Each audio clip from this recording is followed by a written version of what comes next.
at McDonald's this morning, which is all good.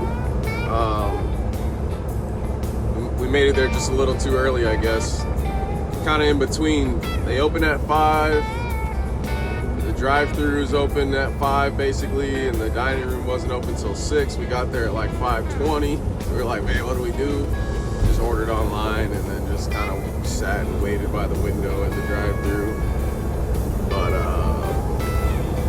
as you can see, the sun's coming up a little bit, which is nice. Kind of wake us up. We're both like, man, we're both just tired as hell. Like, oh yeah, I can't wait to get to McDonald's so we can just kind of stretch our legs for a second. But yeah, so far so good. Trip's been totally fine. Just kind of giving them pointers, you know, when you're convoying with somebody. Just like a couple little pointers so you can kind of work on them. Mainly just, I don't know, there's just a lot. There's a lot to driving, man. There's a lot to driving with someone too, and being courteous of other drivers as well. You don't want to be together and like being a nuisance to everyone, you know. You kind of want to still blend in with traffic even though that you're just, you know, you guys are together. But, you know, I want to just kind of throw pointers out. Like, for an example, if we were coming up on this truck in front of me and then I get over but, you know, Kyron's still way back behind me, I don't want him getting over at the same time I'm getting over.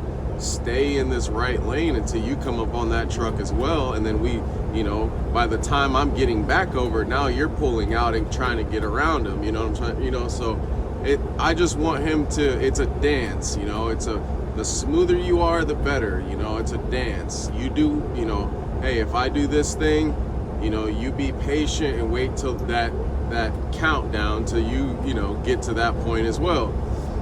I see it so many times where guys are cruising together.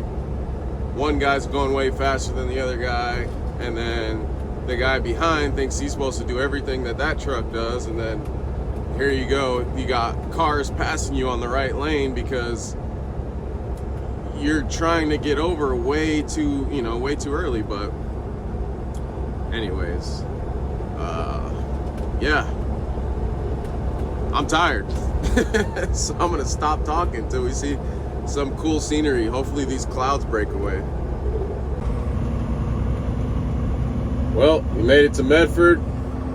I'm gonna go over here and go get unloaded, and he's gonna go down the road and get unloaded, and I'll meet up with him in a bit. So I was left with 2 drops. This was a super simple drop. They had 2 pieces. And then shortly after this, after I had everything all chained down, I only had to go 4 miles to meet up with Kyron. Kyron was already still in the middle of getting unloaded. I figured by the time I got there, he'd be done. But I guess there was a super big confusion where these guys actually weren't really ready for the material yet. Come to find out, these guys weren't ready for it for another 2 to 3 weeks. And we were in there with 3 loads. And they were kind of twiddling their thumbs, like, you know, we almost had to take it all the way back to where we, you know, came from in Longview, which would have been a 5-hour drive back. They were basically telling us to bring it back. And I kind of hung out on the median and waited for Kyron, and you know, they were even telling Kyron to leave, and I told him, you know, chain your stuff down kind of slow and kind of like, you know, be slow, because as soon as they see you chain everything back down and see you turn around and get out of there, somebody's going to say, you know what, this material's here, we'll make room for it. And sure enough, that's kind of what happened. It was kind of a long, drawn-out morning. We should have been unloaded, you know, within an hour. They should have had 3 trucks out of there within an hour and a half tops. Usually these guys are really fast, but you know, it's understandable. You know, there was a mix-up, and you know, but whatever, man. It's cool that me and my brother were able to do some trucking together, and you know, kind of see this side of things and see that not everything is supposed to go smooth. You know, every once in a while you get a curveball just to kind of test your patience and test your character, and you know, remain calm, and everything will be all good. So I guess we're dealing with union here, and they had one more pick. It was just a little too heavy, and they set it down, and they all went on break on me. So mind you, we've been here since 9 o'clock. I've been here since 9, and it's probably noon now. One more pick, and they decided to go to break. Well, they have no choice. Let me know in the comments what you guys think about union jobs. Are they good? Are they beneficial? Wait a second. I think what I'm trying to say here is unions, I'm sure, have a lot of plus sides, but I just feel like if you're in a union, you're not really rewarded for being a hard worker. You're just rewarded for being there longer than the next guy. I mean, I hope that makes sense in the nicest way. I don't mean to offend anybody, but anytime I've ever dealt with anyone in a union or companies in a union, I don't feel like you're surrounded around hard work. I feel like you, for the most part, are surrounded around a lot of people that use protection as an excuse for not getting things done. And I mean that in the nicest way possible. What do you think about union jobs? Like, I could tell you a whole lot of bad stuff, but like some people could probably tell you like some really good stuff. Yeah, I don't know too much about them to even have like a strong opinion. I don't know really much either, but like any encounter I've ever had with union jobs, it's like I don't want to offend anybody, but like it just seems like it's by the book. Yeah. And it's a lot of fucking lollygagging because I'm union and I have a fucking system that can back me no matter what. And, you know, I don't know. Like, every place that we go to that's union, breaks in 10 minutes.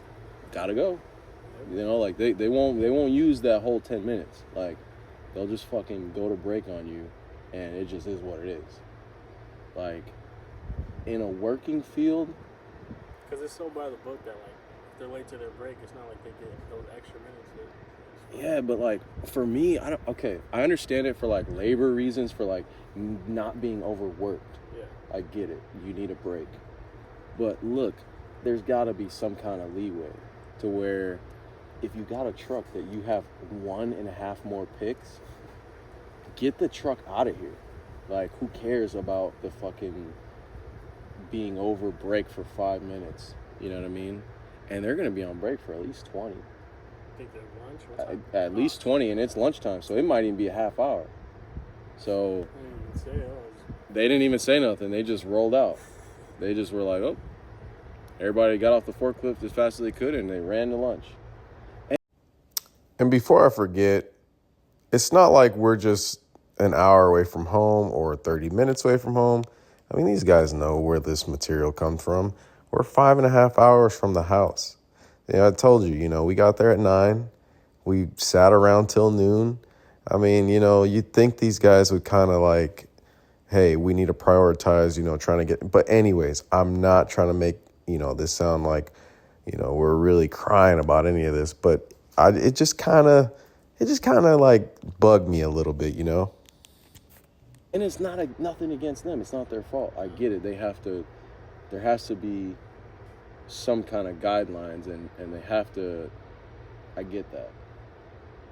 But there's too many times where, I mean, it's even happened to me a couple times where it's like, you're going to go on break on me? Oh, yeah, we're union, man. Sorry. What? Anyways, let me know in the comments, guys. What do you guys think about union work? I mean, I know it's good benefits. I know there's a lot of pluses, but when it comes to, like, the working field, like, actually doing the job, I feel like a lot of people hide behind the union and like kind of, I'm going to offend some people because there's going to be a lot of people that are like, I've been a union worker for 50 years. You fuck what you're saying. I get that. But at the same time, like when I used to go to the port of Vancouver, yeah. Those longshoremen or whatever the hell, yeah. They're union. Yeah. Oh, if they won't do anything extra, And when they are working, they're lollygagging. They're not going the extra mile. They're just doing the bare minimum, and they're not very qualified. Like, they really shouldn't even be that qualified to even operate some of that machinery. Like, they're that bad. It's real by the book. 'Cause I mean, a long time ago when I worked at UPS, that was union. So like, I already know it's real by the book. Mm-hmm. There's no leeway. Everything has to be a specific time. It's like you're a machine. A specific way. You're a machine. Exactly. They tell you when to turn it off, turn it back on, do this amount, don't do this, you're a machine at that point. But some will argue, hey, I get paid a lot better. My job is secure. They'll make sure I don't know. I've never been a union worker, but I will say all the encounters I've had with union work stuff, bullshit. So anyways, guys, we sit here and we wait until these guys get off lunch. Tell them what time we got here. Oh yeah, I got here a little after you, but you got here about 9. And then I had to go do the drop, so it didn't take me long to get over here. And then we had to oh damn, I didn't even tell you guys. So I'll be really brief about this. I get the call, hey, take the load back. What? We're already out here 5 hours from home. What do you mean take the load back? And it's heavy. You at 60? 63. 63,000. I had 55. Yeah. So we're in nothing but hills. So, Jeff's like, yeah, take the load back. I'm like, bro, what do you like? So I've been through this quite a bit, and I kind of told Kyron, I said, look, kind of chain your load back up, kind of drag your feet. Once they see you chain back up and turn around, some phone calls are going to be made, and then they'll figure it out. And that's exactly what ended up happening. And I just sat out on the median, out on the road, and kind of just was on the phone with Jeff the whole time, just BSing, waiting. And but we got it all figured out. But they were almost telling us to turn around because they weren't expecting this stuff for another 2 weeks, which is pretty crazy. That somebody, I'm not gonna say that somebody made a mistake. I mean, somebody made a mistake along the road, but that's a pretty big mistake. That's a pretty big mistake. Came out and was talking to me and Brian was saying the contract's not even signed yet. It's verbally. Oh my God. You got that kind of. My God. All right, we don't want to tell everybody too much information, but that's bad. Like, I mean, obviously, I don't know how this stuff works Monday through Friday, but a verbal agreement, and you gotta add it up. Just round it off to 60,000 a load. So we had 3 loads. That's 120 plus 180, 160? No, 180.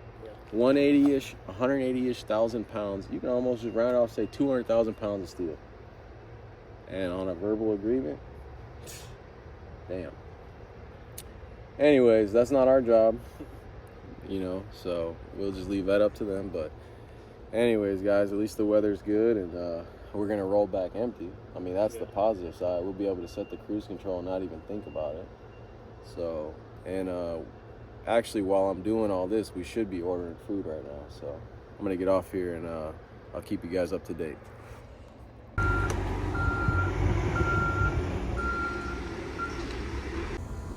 All right, guys, so I've been wanting to stop at this In-N-Out up here, and there just so happened to be one. So me and Kyron found a pretty cool parking spot here at the mall, and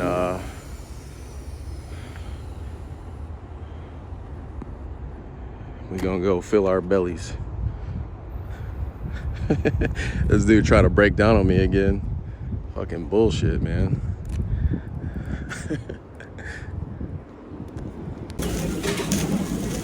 Oh, it doesn't show it? I like the old English wording. It's dope.